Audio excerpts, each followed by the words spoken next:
मनुष्य को जीवन कैसे जीना चाहिए, जानने के लिए देखें यह वीडियो। ये जो दास आपको बता रहा है ये कोई लोक वेद नहीं, कोई डूम भाट के गीत नहीं, ये गॉड गिवन ज्ञान है। कबीर भगवान ने बताया है, वो स्वयं आकर ज्ञान दिया है और आंखों देखा महापुरुषों ने देखकर फिर अपना बयान किया है सच्चाई को। वो ही आपके रूबरू दास कर रहा है। इसने कति ऐसा मान लेना, बिल्कुल फाइनल समझ लेना। इसमें अगरम मगरम की जगह में छोड़ रखना। जब आपके हृदय में ये बात दास की 100 सत्य हो जाएगी सद, फिर आपकी आत्मा यहाँ से कति हट जाएगी और यहाँ से हटे बिना वहाँ जा नहीं सकते आप। दो नौकाओं पर पैर रख कर आदमी यात्रा नहीं कर सकता, बीच में पड़ा करे। तो जैसे जब तक आप यहाँ रहो, आराम से रहो अपने बच्चों में, भाइयों में, बहनों में, माता में, जो भी आपका परिवार है, रिश्तेदारी है, लेकिन भगत बना कर रखो उन सब ने। और वो भगत नहीं होंगे और आपकी आस्था रहेगी तो फिर आपको ये लटका लेंगे। तो बच्चों को भी नाम पर लगाओ। और फिर भी कोई नहीं मानता है, दुर्भाग्य है, तो डगमग ना होना। इस ज्ञान को आधार बना के आपको ये सोच लेना चाहिए कि आप तो यहाँ रहने ही नहीं हो। आपके बेटा है चाहे बेटी कितने अच्छे हैं, पोता है, पोती है, जोते हैं, जोती है, या कोई कार कोठी है, तो आप तो यहाँ रह ही नहीं सकते। ये आपके हैं कैसे? जब तक आप इनके साथ हो बिल्कुल प्यार से रखो। ये उस परम पिता के बालक हैं। जैसे एक नौकर रहता है, उसको ड्यूटी लगा दी जाती है धनी यानी मालिक के द्वारा कि मेरे बच्चों की देखभाल कर, और ये पैसा ले इनकी खर्चे का। तो उस नौकर को मालूम होता है उनकी कितनी केयर टेक रखता हो कि कहीं ये नाराज ना हो जाए, इनको कोई दुख ना हो जाए, शिकायत हो जाए, मालिक तेरी नौकरी से बर्खास्त ना कर दे। उसके अपने बच्चे ना होते हुए भी वो उसके हृदय से सेवा करता है उस समय। लेकिन जब उसको नौकरी से निकाल दिया जाता है, उसमें उनकी ममता नहीं होती। उसको पहले पता था कि ये तेरे नहीं, ये मालिक के बच्चे हैं। ये आपकी जो भूल कद मिटेगी वो तो समय आप बताएगा, लेकिन ये मिटानी पड़ेगी आपने। ये बच्चे आपके नहीं हैं, ये शरीर आपका नहीं है। कहते काया तेरी है नहीं, ये माया कहाँ से हो?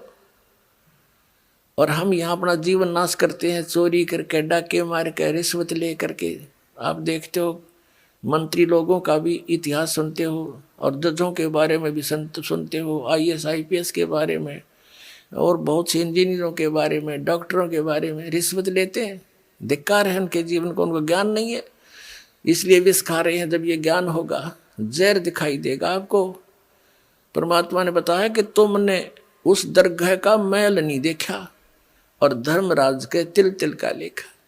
तुमने वो स्थान देखा को ना जहाँ काउंट होता है, वहाँ छुपा नहीं सकते, वहाँ गवाह की आवश्यकता नहीं है। आप जो भी कर्म करते हो, आपके अंतःकरण में वो फिल्म की तरह गुप्त चित्र अंदर अंकित होते हैं, और इसकी एक कॉपी धर्मराज के दरबार में ऑटोमेटिक डेली चली जाती है।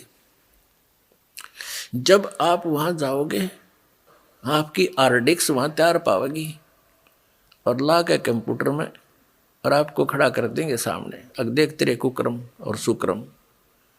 वहां पूछने वहां ना करने की आवश्यकता कोई नहीं। इसने झूठ बोलने का समय ना मिल रहा है, अगमने ऐसा ना करे, वो तो करता दिखा है फिल्म में। जो आदमी कर रहा है सारे काम, वो कैसे कहेगा हमने ना करे? नीची गर्दन कर लेता है। कहते तुमने उस दरगाह का मैल नहीं देखा और धर्मराज के तिल तिल का लेखा, एक एक तिल का। चिट्टी पायल बाजे पैर, साहेब सुनता है सब लहर। यदि हम सोच भी गलत करते हैं किसी के बारे में, वो भी अंकित होती है। हम सोच भी अच्छी बनाते हैं, भला करने की ना कर सकते हैं, दान करने की सोच करते हैं, नहीं कर पाते हैं, उसकी भी राहत आपको मिलती है। वो भी गुड अकाउंट में होता है। और करना तो पड़ेगा ही पड़ेगा, लेकिन सोच अच्छी है वो भी अच्छा अकाउंट है। और सोच बुरी रखते हो, किसी के बुरा करना चाहते हो, तो वह भी लिखी पाओगी आपकी। तो परमात्मा कहते हैं तुम इसलिए यहाँ गलती करके फंसे रहते हो, तुमने उस परमात्मा के न्याय स्थल को देखा नहीं है, जहाँ पर एक एक नए पैसे का अकाउंट आपने पूरा करना पड़ेगा। जो किसी का बुरा किया है, किसी का लिया है, दिया है, वह पूरा करना पड़ेगा तुमने। तो उसके लिए अब हम आपको एक परंपरा बताते हैं। ये ना समझना कि ये नियम सख्त हैं, ये बहुत आसान नियम बना दिए आपके। किसी से पैसे लेते हो फिर उसका देना पड़ेगा। ये कोई बड़कों का खेल है। जैसे कोई रिश्वत लेता है या किसी और 2 नंबर से बकवाद करके किसी से ठग लेता है, वो पैसे उसने देने पड़ेंगे।